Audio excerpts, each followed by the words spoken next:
आखिर बीते एक साल में ट्रंप और मस्क के रिश्ते कैसे रहे हैं?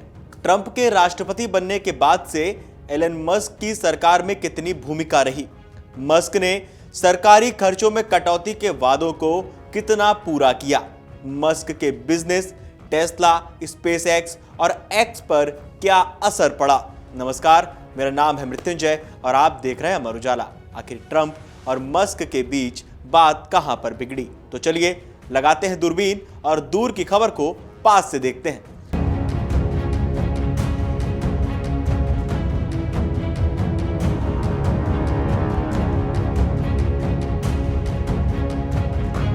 दुनिया के सबसे अमीर शख्स और अमेरिका के राष्ट्रपति डोनाल्ड ट्रंप की सरकार में दक्षता विभाग संभालने वाले अरबपति एलन मस्क ने ऐलान किया है कि वो अब अपनी जिम्मेदारी छोड़ रहे हैं।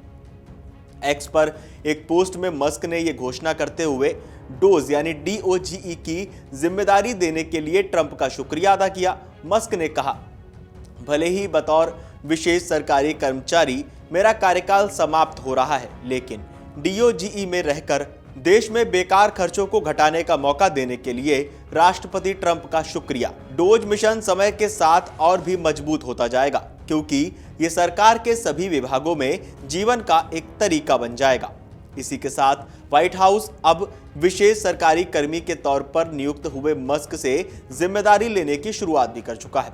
बताया गया है कि ट्रंप प्रशासन में उनकी भूमिका अस्थायी थी और ऐसे में यह तय था कि वो कुछ महीने में अपना पद छोड़ देंगे। हालांकि एलन मस्क की तरफ से ट्रंप प्रशासन में जिम्मेदारी छोड़ने के ऐलान की टाइमिंग पर गौर करना जरूरी है। दरअसल मस्क का कार्यकाल 31 मई तक के लिए निश्चित था। हालांकि 2 दिन पहले ही डोनाल्ड ट्रंप के सपने के तौर पर देखे जा रहे उनके सरकारी खर्च से जुड़े विधेयक one big beautiful bill act की आलोचना कर दी थी।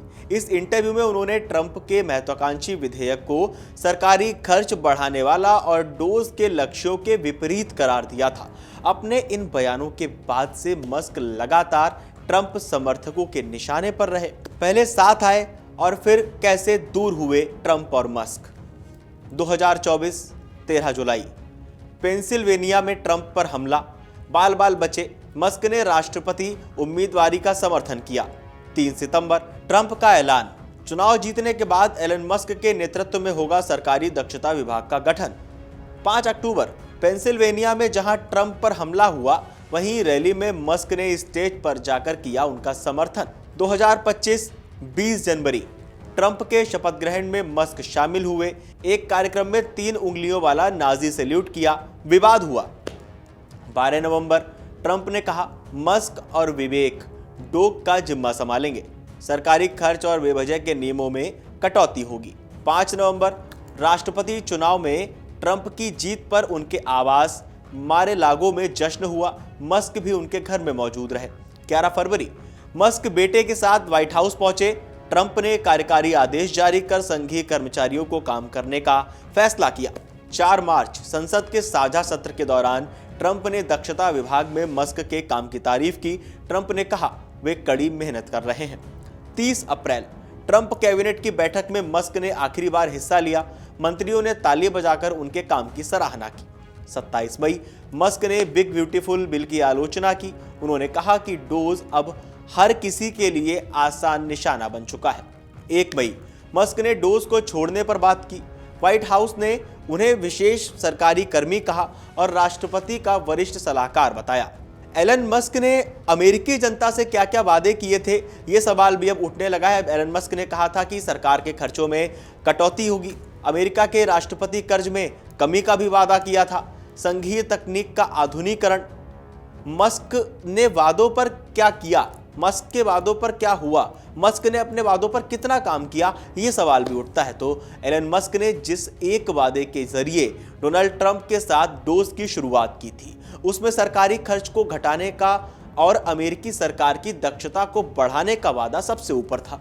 मस्क ने यहां तक कहा था कि डोज का मिशन नौकरशाही की निरंकुशता को खत्म करना है, जिससे टैक्स देने वालों के पैसे बचेंगे और राष्ट्रीय कर्ज में कमी आएगी। गौरतलब है कि उस वक्त अमेरिका का कर्ज 36 लाख करोड़ डॉलर तक पहुंच गया था। अपना लक्ष्य हासिल करने के लिए मस्क ने कुछ मानक निर्धारित किए। इनमें सरकारी एजेंसियों को बंद करना, कई सरकारी कार्यक्रमों की फंडिंग बंद करना और बड़े स्तर पर छटनी जैसे कदम शामिल रहे। मस्क पर खुद कैसे पड़ा ट्रंप प्रशासन में शामिल होने का असर? राजनीतिक स्तर पर एलन मस्क के ट्रंप प्रशासन से जुड़ने के बाद ही उनकी भूमिका को लेकर कई सवाल उठने लगे थे। न सिर्फ विपक्षी डेमोक्रेटिक पार्टी ने, बल्कि रिपब्लिकन सरकार के कई मंत्रियों और अधिकारियों ने ही मस्क के फैसलों को लेकर तीखी बयानबाजी की।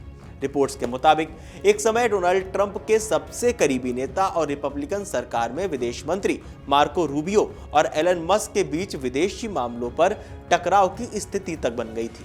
इसके अलावा मस्क जब अलग अलग सरकारी विभागों में छटनी करने के लिए कर्मचारियों से अपने काम की उपलब्धि बताने के लिए कह रहे थे, तब अमेरिका की संघीय जांच agency federal bureau of investigation के प्रमुख कश पटेल ने अपने कर्मियों को डोज के ईमेल का जवाब न देने की सलाह दी।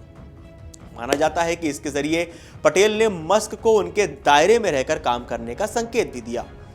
बिजनेस के स्तर पर एलन मस्क के डोनाल्ड ट्रंप प्रशासन से जुड़े रहने का असर उनके बिजनेस पर भी पड़ता दिखा। खासकर टेस्ला को इससे काफी नुकसान पहुंचा।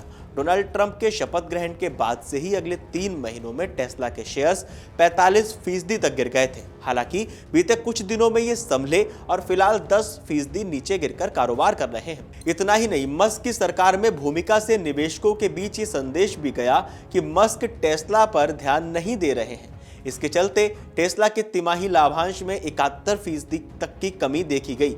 इस दौरान ट्रंप सरकार में नीतियों को प्रभावित करने के लिए मस्क को रिपब्लिकन विरोधी जनता का भी विरोध झेलना पड़ा है और उनकी कारों की बिक्री में 13% तक की कमी आई है। इस दौरान जनता ने अमेरिका और यूरोप में टेस्ला के विरोध में अभियान भी चलाए हैं और उनका बाइकॉट कर दिया। इसका असर ये हुआ कि यूरोप में अप्रैल में टेस्ला की कारों की बिक्री चीनी कंपनी BYD के मुकाबले पहली बार कम हो गई है।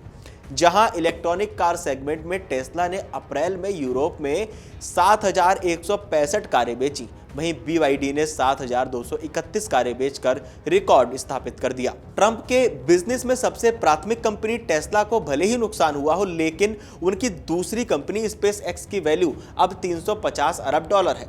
तुलना के लिए बता दें कि मस्क की तरफ से ट्रंप का समर्थन किए जाने के बाद से इसकी वैल्यू दोगुनी हो गई। इसके अलावा ट्रंप की तीसरी कंपनी XAI होल्डिंग्स, जो कि सोशल मीडिया प्लेटफॉर्म X और आर्टिफिशियल इंटेलिजेंस स्टार्टअप XAI का मालिकाना हक रखती है, उसकी वैल्यू $113 अरब तक पहुंच गई है, जो कि 1 साल पहले की वैल्यू से 3 गुना तक ज्यादा है। सार्वजनिक स्तर पर किस तरह से मस्क को नुकसान हुआ, एलन मस्क को लेकर जनता की राय भी नकारात्मक हुई है।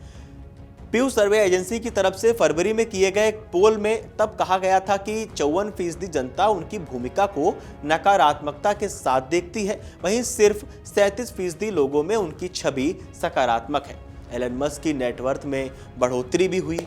एलन मस्क के ट्रंप प्रशासन में शामिल होने से भले ही उनकी कंपनी को नुकसान हुआ हो, उनको व्यावसायिक रूप से नुकसान हुआ हो, सामाजिक रूप से नुकसान हुआ हो, लेकिन ट्रंप का समर्थन करने के बाद से अब तक उनकी नेटवर्थ $170 अरब तक बढ़ चुकी है। मौजूदा समय में उनकी संपत्ति $419 अरब बताई जाती है, जबकि बीते साल जुलाई में ये $250 अरब से कुछ ही कम थी। क्या लगता है आपको, डोनाल्ड ट्रंप और मस्क के बीच ये जो रिश्ता बिगड़ा है, ये जो रिश्ता टूटा है, ट्रंप मस्क ने जो इस्तीफा दिया है और ये जो फैक्टर्स हैं, किस तरह से मस्क को नुकसान भी हुआ, फायदा भी हुआ, उसके बाद राजनीति से मस्क का अलग हो जाना ट्रंप के लिए कैसा नुकसानदेह हो सकता है? क्या लगता है आपको अमेरिका को लेकर, क्योंकि अगले साल वहाँ मिड टर्म इलेक्शन भी होने वाले हैं। क्या कहना है आपका ट्रंप और मस्क को लेकर, अमेरिका को लेकर? हमें कमेंट करके जरूर बताएं और देश और दुनिया की तमाम बड़ी खबरें जानने के लिए देखते रहें अमर उजाला।